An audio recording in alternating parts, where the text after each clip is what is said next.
Hi, and welcome to your basic lower extremity, your legs and core standing exercise video for older adults. My name is Dr. Alice Kirby. I'm a doctor of physical therapy, a somatic experiencing practitioner, and a teacher. So we're going to go through some basic exercises. There are a few levels. You can do these holding on, say to a countertop. I really like having people hold on to the sink because usually you can fit your hands right here. You can hold on with one hand if your balance is at that level. So if balance is at all a question, if you're worried about falling, please hold on with two hands, have someone with you when you do the exercises, and put a chair behind you so that if you do lose your balance, you're not going to fall down.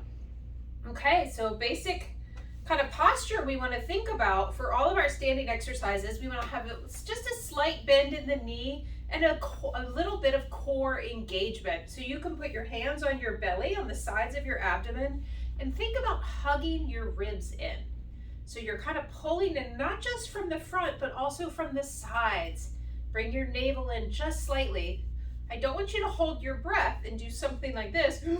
That's not what we're doing, but we want to just feel that there's muscles under here and they're active. The job of these muscles in particular are to hold us up and to support us and keep us stable as we go throughout our day. So as we go through all of these exercises, I'll cue and I will comment and remind you to engage the core. And that's what I mean. I mean, tuck the belly button in just slightly and bring the side body in. And again, you can put your hands here and kind of feel. Can you feel the muscles underneath engaging and tightening as you attempt to pull your ribs in? Okay, first warm-up exercise, we're going to do some marching.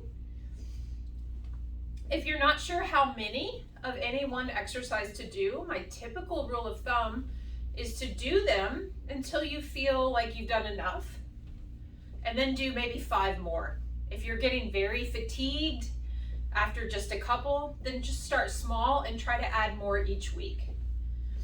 For these, kind of a rule of thumb, I like to have people do 20 on each leg, so you can count 1, 2, or you can just count 1, 2, 3, 4, up to 40. Same thing, keep that core engaged. Doing some marching, if I'm holding on with one hand, I can just have a little fingertip support, just to help with stability. If my balance is a little more unsteady, I want to have 2 solid hands on a surface a little higher than this. This is just our example. And that usually works better so you're not bumping your knees as you saw me just doing. So just imagine my table's up here and that's where I'm holding on. Okay. And even I'm a bit out of breath just for doing our marches. It's a great warm-up exercise. And if you need to take a little break in between, make sure you have lots of water. Go ahead and sit down. I would sit on a real chair. Rest. You can monitor your heart rate with any number of devices. Make sure you're not going too high or that you don't have an erratic heart rate where it really jumps around from high to low numbers. Second exercise, I'll demonstrate with one hand support. Again, engage that core, engage the side body, and we're going to kick out to the side. Few things with this exercise. I'm not doing this. So my torso is staying still, excuse me, and upright. My core is engaged. I have my support hand here, but I'm just moving the leg. This isn't a big movement. The goal isn't to bring it way, way out and lean way over. That's not what we're doing. We're doing a small controlled movement designed to work our glute medius and minimus, these muscles on the side of our hips that help to stabilize our pelvis when we're walking. Another thing with this exercise, you want your toes to be pointed forward. So this, like this, not like this. A lot of times people want to turn the foot out, and what that does is it starts engaging an entirely different set of muscles. We really want to engage the side hip. So that's where you should be feeling it. A good cue is to lead with your heel. So think about your heel leading the movement. And with these, because we are putting a lot of pressure on this standing leg, that can be hard if there's any arthritis in the joints. I like to do maybe 10 on one side. If I was going to switch sides, I would have the person go ahead and turn around so that the side you're not using that's the hand that's supporting you. And you can just see what this looks like from the back. If your balance is good and you feel secure, you can do hands on your hips, you can have arms out. But if you're sacrificing your form and you're doing something like this, hold on. It's much more important to do the exercise right. You're going to get so much more out of these if you do them correctly. So just take the time to set them up and do them properly. It's worth the effort. So just out to the side, leading with the heel. Again, you can see I'm not doing this and I'm not doing this. Straight out. So I like 2 sets of 10. 10 here, 10 here, and then repeat. That's our hip abduction, abduction. And it's really crucial for these muscles that help support our pelvis when we're walking, so that we're not going into habits like this, where our pelvis literally falls, or where we have to swing our leg through using some of our other muscle groups. Now we can do some hip extension. So for this one, I like to have people hold on. Again, just a fingertip support if that's what you need. And now we're going to kick back. Very small movement. I'm not doing this, and I'm not doing this. Again, my torso stays nice and tall. Think about your breastbone here, your sternum, pointing towards the sky. Sometimes we'll call that proud chest or superhero chest. Fingertips on your support, squeeze your glute. We're working these big, meaty glute muscles back here that help us to get up out of chairs and basically do most things that we need to. We want to activate that muscle. So you should feel a little bit of squeeze right through your bum. Same thing with this. I like 10 times on one side. And please do these with me even as I'm explaining. You can be doing them the whole time I'm talking, checking your form, making sure you're staying upright and you have that core engagement. And then let's switch sides. Really checking in to make sure you don't start swinging your torso, because when I'm doing this, I'm not working my glute muscle at all. I'm simply hinging and using my body as a lever. So that's not what we're doing with this exercise. So 10 on one leg and then switch. 10 on the other, do it again.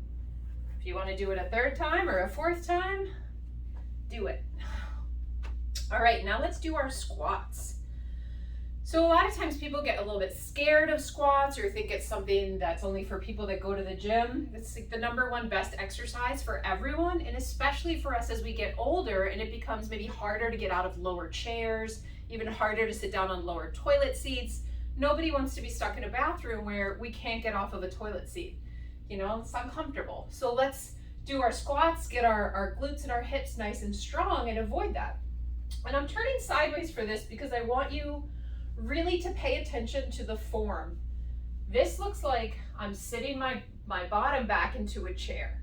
Here's my squat form. A couple really important things to notice. My knees are not coming way forward. If you're doing this, stop, and please don't do that because it puts so much pressure on your knees.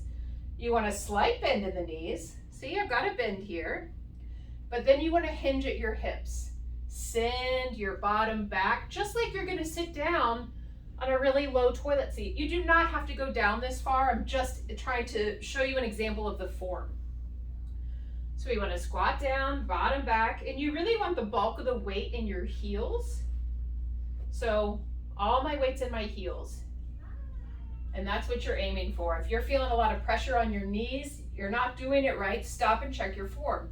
It's very, very important because otherwise you can wind up with a lot of knee injuries.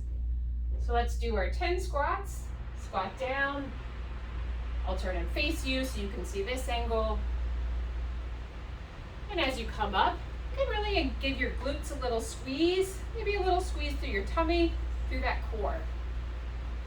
And again, I like this exercise. You can do 10 times in rest and then do another set of 10. Do these a couple times a day and your life will be easier as you move forward through it.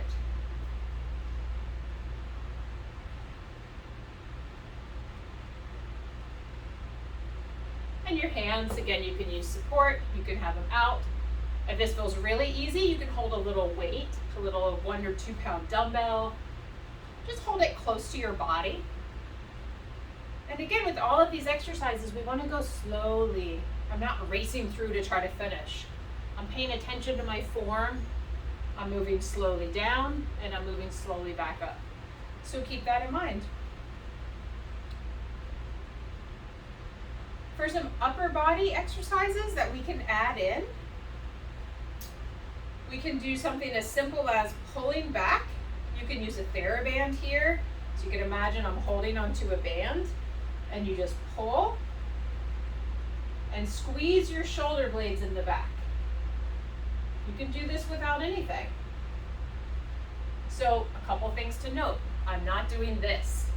My shoulders aren't coming way up to my ears. My shoulders are staying down and I'm squeezing my shoulder blades together in the back.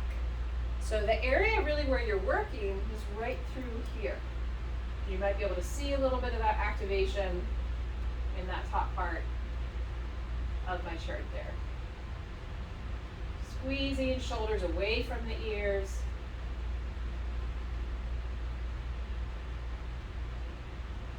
You can do this with resistance, with a band, or you can do it with nothing and still get quite a good workout, really good postural exercise, good exercise for shoulder stability and scapular stability.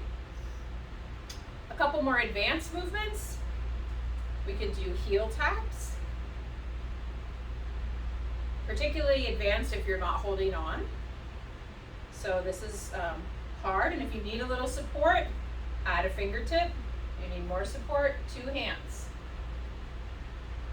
And really accent your heel touching the ground. Same thing, I've got my core activated, I'm hugging in. And you can switch this and try toe tap out to the side. And you can certainly do this holding on. Important though, keep your core engagement, always, every single exercise. We can go through a few seated exercises.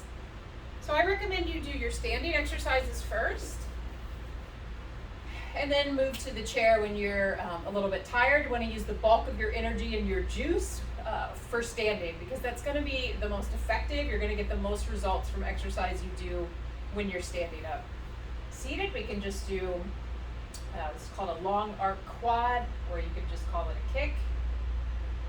Moving slowly. And at the top part of the motion, just hold for about half a second. You can put your hand on the top of your thigh here. And just feel that muscle contract for about half a second. Notice I'm not letting my leg flop back down. I'm controlling the movement up, control the movement down. If there's any pain in your knees with this, maybe don't come so into such a straight leg. Don't try to force it. You can keep a slight bend at the top of the movement. I recommend 12 to 15 on one leg, then switch 12 to 15 on the other. And then you can do that twice, or you can cycle through everything and come back and maybe do your seated exercises 2 times. We can also do seated marching. So sit up nice and tall, even as you're sitting, and just try to, again, engage your core and your abdomen. Almost think about using your belly muscles to pull your legs up. And if these seated exercises feel really easy for you, you can add some ankle weights. You could tie a TheraBand around your knees.